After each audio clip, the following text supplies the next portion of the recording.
Los pilares productivos en el cultivo de maíz están dados principalmente no solo por el ambiente y la elección del híbrido, sino también por el manejo agronómico y el de la nutrición. En una campaña donde la mayoría de los híbridos expresaron todo su potencial, hay aspectos que hay que tener en cuenta respecto del paquete tecnológico para mantener estos rendimientos. Es por eso que viajamos a Inrivil, en Córdoba, para dialogar con dos verdaderos especialistas de Ocandú, Santiago Lorenzati y Agustín Bianchini, que nos presentan a continuación las claves para mantener estos rendimientos en los cultivos de primera y los tardíos.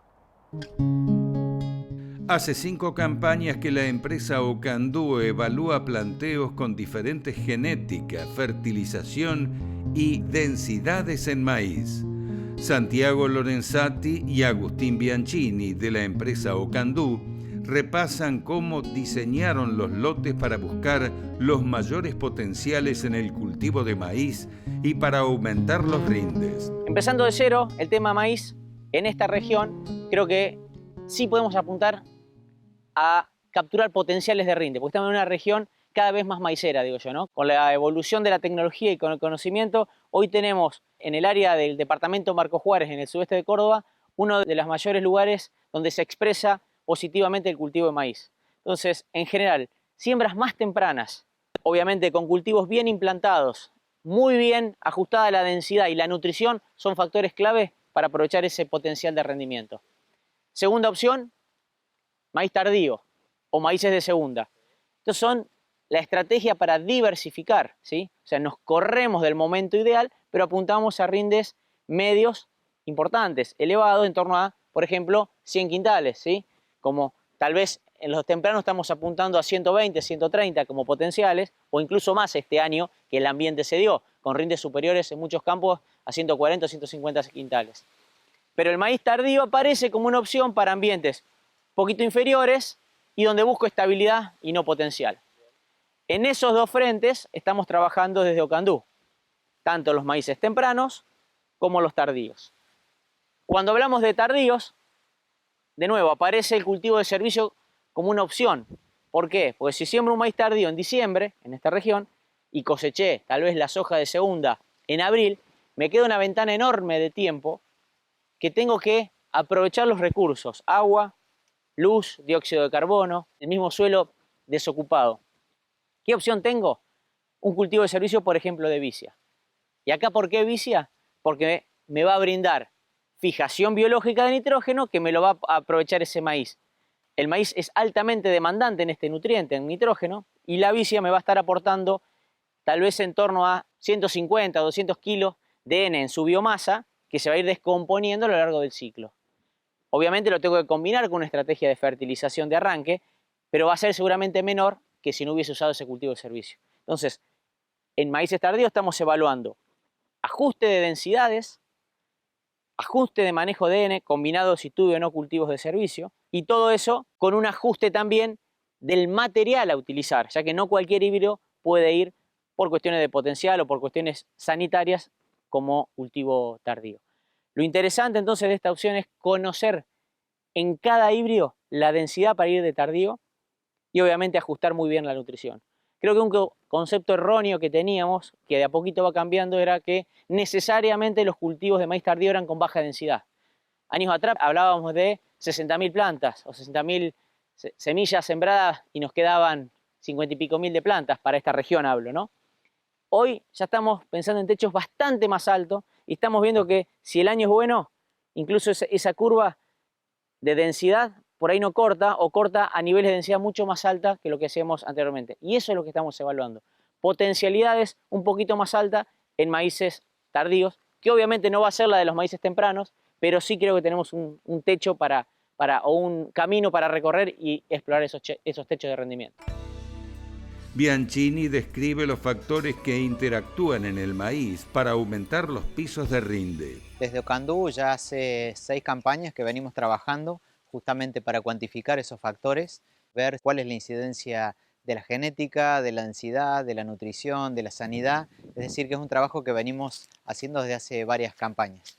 Lo primero que podemos mencionar es que una de las variables que mayor incidencia tiene en el rendimiento del cultivo de maíz, de acuerdo a lo que venimos viendo, es la parte genética. O sea, seleccionar un buen material, un material de alto potencial, es clave.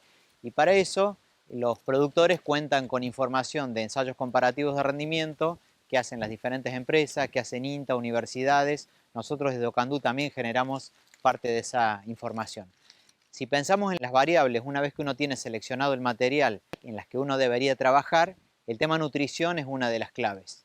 Nosotros venimos trabajando desde hace varias campañas, evaluando distintos nutrientes, distintas dosis de nutrientes, y podemos afirmar que nitrógeno es el nutriente que mayor incidencia tiene en el rendimiento del cultivo de maíz. Le siguen en la importancia el fósforo, y en tercer lugar azufre, y en cuarto lugar el zinc. Cuando nosotros utilizamos un paquete que incluya estos tres nutrientes, podemos lograr aumentos de rendimientos muy significativos. A tal punto que en estos ensayos que venimos conduciendo desde hace varias campañas, estamos evaluando un tratamiento testigo que no recibe ningún tipo de fertilización, un tratamiento con una fertilización media de la región o de la zona que puede estar alrededor de unos 80-90 kilos de un fosfato diamónico y unos 150-160 kilos de urea. Eso tiene un incremento de rendimiento que puede ir, dependiendo del año, de 3.000 a 3.500, 4.000 kilos. Estamos hablando de maíces de 7.000, 7.500, 8.000 kilos sin fertilizar, a maíces que superan los 10.000 kilos de rendimiento. Cuando hacemos el primer salto de fertilización y a través de la utilización de fosfato diamónico o fosfato monoamónico y urea, es decir, nitrógeno y fósforo, logramos esos saltos de rendimiento. Agustín, ¿y qué sucede cuando aumentamos la dosis de nitrógeno en planteos de alta densidad y tecnología? Cuando incrementamos la dosis de nitrógeno a 200, 220, 250 kilos de nitrógeno, que son dosis muy altas para planteos de alta tecnología, pensamos en 20, 25 kilos de fósforo elemento, es decir, que también son planteos de alta tecnología, incluimos entre 12 y 15 kilos de azufre y 1,5 kilos o 2 kilos de zinc, podemos pegar un salto entre el tratamiento testigo y esta nueva estrategia de fertilización que puede ir de 4.500 a 6.000 kilos. Es decir, que podemos pasar de maíces de 7.000, 7.500, 8.000 kilos a maíces de 13, 14 y hasta 15.000 kilos. Esto si solamente comparamos el tema nutricional, pero si a su vez a esto lo combinamos con densidad, vemos incrementos de rendimiento que pueden ir de utilizar una baja densidad, que puede ser de entre 65 y 75.000 semillas por hectárea, a 90, 95.000 semillas por hectárea. Vemos un salto que puede ir en un año donde la oferta climática es baja, de 150 a 300 kilos, y en un año donde hay una buena oferta climática, es decir, buenas precipitaciones, una buena oferta de radiación, esa diferencia de rendimiento puede llegar a superar los 1.000 kilos. Hemos llegado a medir hasta 1.100 kilos de diferencia cuando aumentamos la densidad. Y por supuesto, la selección de un buen material también tiene su incidencia. En nuestro caso hemos evaluado en las últimas campañas diferencias entre materiales con el mismo planteo tecnológico que pueden ir de 500 a 800 kilos de rendimiento.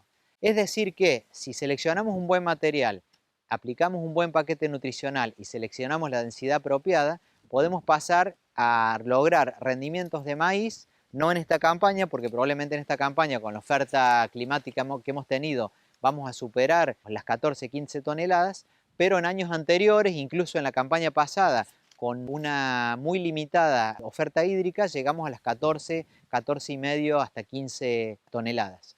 Eso seleccionando los mejores materiales, seleccionando altas densidades, 90, 95.000 semillas, poniendo entre 180 y 200 kilos de nitrógeno, 20 kilos de fósforo, entre 10 y 15 kilos de azufre, entre 1,5 kilos y 2 kilos de zinc. Con ese paquete tecnológico se pueden lograr muy altos rendimientos. Lorenzati plantea los ajustes necesarios para la siembra de maíces de segunda, cuando en la rotación el cultivo de servicio es antecesor. Ese maíz tardío estamos evaluando cómo ajustar la tecnología sobre dos cultivos de servicio, vicia pura por un lado, centeno más vicia en otro.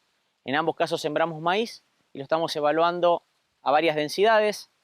Vamos de densidades bajas de 73.000 plantas a densidades altas superiores a 90.000 plantas logradas, y cada uno de esos lo cruzamos con distintos niveles de N. Vamos de 0, un testigo sin aporte de N, y pasamos por niveles intermedios, 75, 150 y 225 kilos de nitrógeno en cada uno de estos antecesores y a cada una de estas densidades.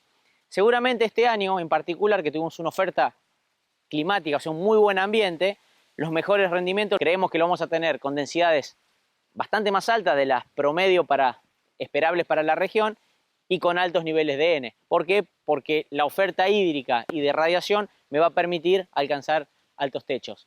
Y entre las dos opciones, creo que la opción de vicia pura no me va a restringir tanto como sí me lo va a hacer a lo mejor la de centeno vicia. ¿Por qué? Porque cuando incorporo el centeno, voy a ampliar de nitrógeno las etapas iniciales de mi maíz, justamente porque tiene una relación carbono-nitrógeno, ¿no es cierto?, más alta, y por lo tanto inmoviliza el nitrógeno disponible. Si bien yo se lo agrego, pero rápidamente me lo inmoviliza.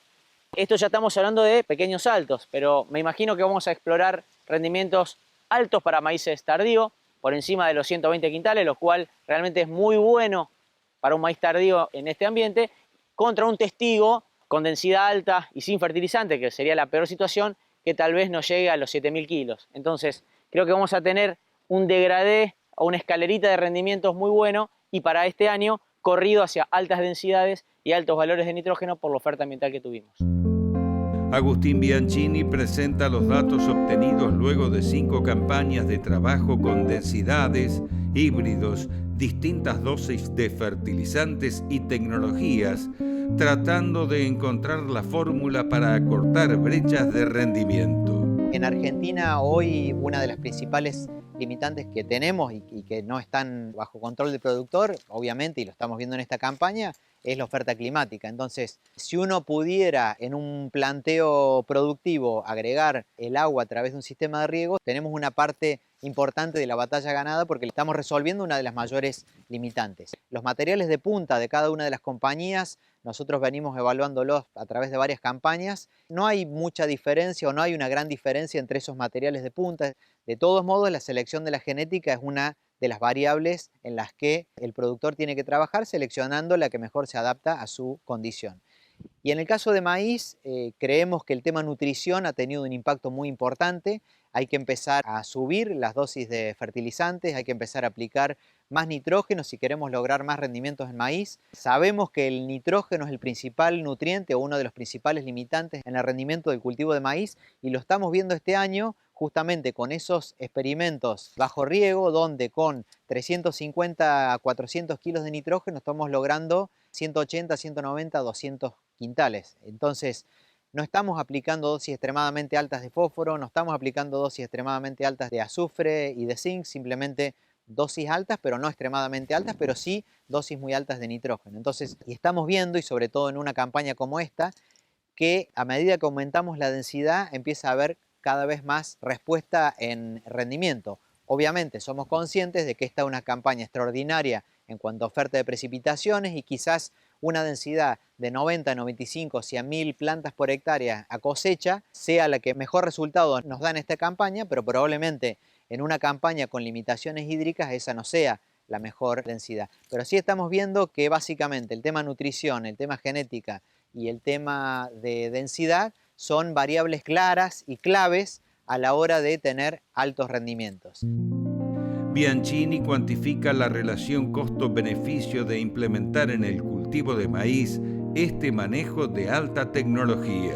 La relación probablemente en una campaña como esta sea de una de las más favorables. ¿Por qué? Porque las precipitaciones acompañaron y estamos viendo muy buenas respuestas a la aplicación de tecnología. Muy buenas respuestas al incremento de densidad, muy buenas respuestas al incremento de fertilización y, por supuesto, excelente respuesta a la utilización de genética de última generación.